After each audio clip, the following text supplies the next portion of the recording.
Le 26 février 2025, une tragédie choquante a frappé le monde du cinéma avec la découverte des corps de l'iconique acteur Gene Hackman et de sa femme, Betsy Arakawa, retrouvés dans leur maison de Santa Fe, au Nouveau-Mexique.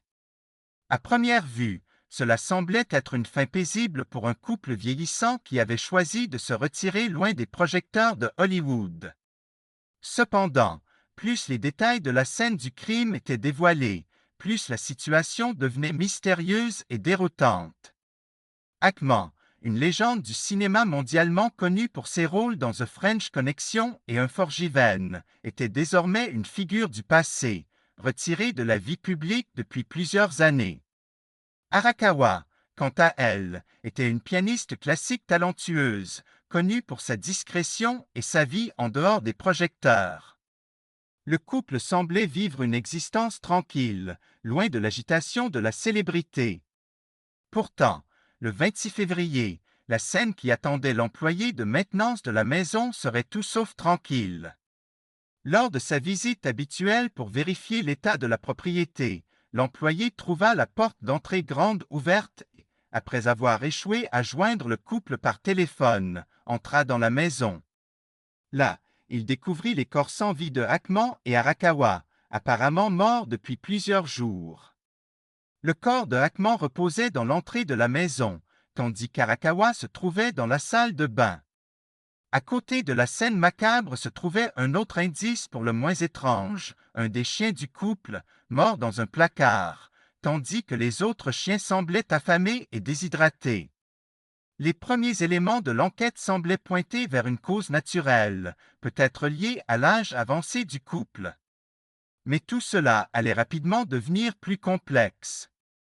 Aucun signe d'effraction ou de vol n'était présent, ce qui suggérait que ce n'était pas un cambriolage qui avait mal tourné. De plus, la découverte de médicaments autour du corps d'Arakawa ajoutait une nouvelle couche de mystère. Des médicaments pour des problèmes de tension artérielle et de thyroïde avaient été retrouvés près de sa dépouille, ce qui suggérait qu'elle avait peut-être eu une urgence médicale ou même une overdose. L'enquête médico-légale a permis de révéler un premier indice important. Selon les données du pacemaker de Hackman, son cœur s'était arrêté le 17 février, soit près de 9 jours avant la découverte des corps. Cela modifiait radicalement l'idée d'une mort simultanée et soulevait des questions sur la cause du décès d'Arakawa. Pourquoi, si Hackman était décédé si tôt, Arakawa n'avait-elle pas cherché à appeler à l'aide pendant tout ce temps? Était-elle morte immédiatement après lui, ou avait-elle survécu pendant plusieurs jours avant de rendre son dernier souffle? Les enquêteurs ont découvert que les premiers témoignages concernant la découverte des corps comportaient des incohérences. L'employé de maintenance avait d'abord déclaré avoir trouvé un seul corps, avant de rectifier son histoire en mentionnant 2 corps. Bien que cette confusion puisse être simplement attribuée au choc de la situation, elle a toutefois ajouté un doute supplémentaire sur l'exactitude des déclarations initiales. Cet aspect de l'enquête, bien que mineur en apparence, faisait partie d'un ensemble d'éléments qui n'étaient pas aussi nets qu'on pourrait le croire. Un autre mystère entourait la période de silence qui avait précédé la découverte des corps. Selon la famille et les amis de Hackman et Arakawa, le couple avait toujours été en contact avec eux régulièrement. Pourtant, personne n'avait eu de nouvelles de la part du couple pendant plusieurs semaines. Était-ce un simple oubli dû à leur retraite calme, ou bien y avait-il quelque chose de plus sombre derrière cette absence de communication? D'après les témoignages des proches, cela ne correspondait pas à leur comportement habituel. Les rapports d'autopsie ont fourni davantage de questions que de réponses. Hackman, connu pour avoir souffert de problèmes cardiaques, avait en effet un pacemaker, et son décès semblait lié à une défaillance cardiaque. Arakawa, de son côté, avait des antécédents médicaux de problèmes cardiaques et d'hypertension, mais la cause exacte de sa mort est restée incertaine.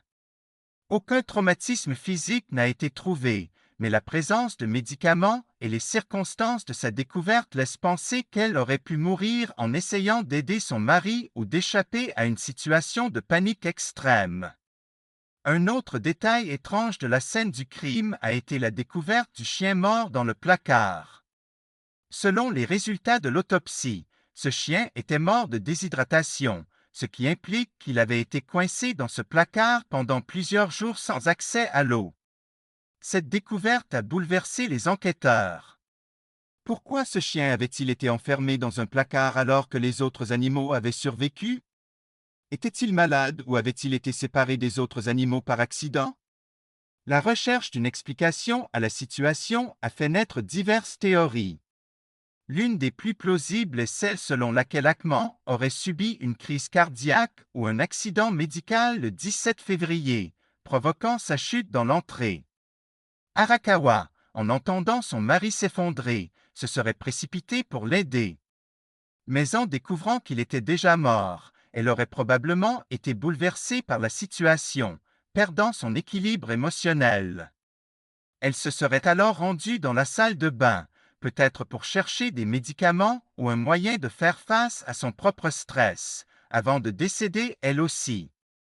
Cependant, cette hypothèse ne répondait toujours pas à la question du chien et de la déshydratation, ni à l'énigme du silence radio pendant cette période.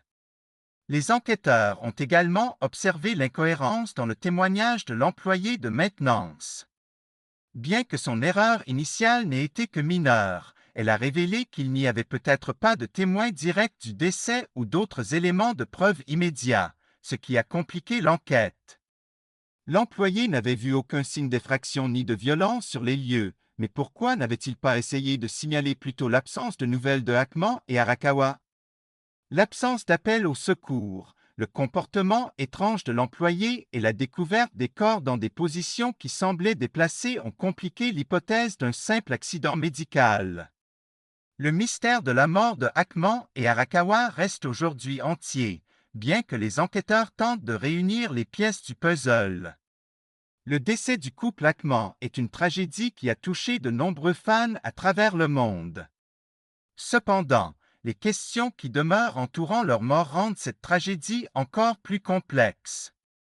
Si l'on peut comprendre le décès d'un couple vieillissant, l'étrangeté des circonstances, la disparition de toute communication pendant une période aussi longue et la découverte inquiétante des animaux restent des points d'interrogation qui ne manqueront pas de faire parler encore longtemps. Le mystère persiste et, tant que la vérité n'est pas éclaircie, chaque détail de cette scène sombre fera l'objet d'une spéculation intense.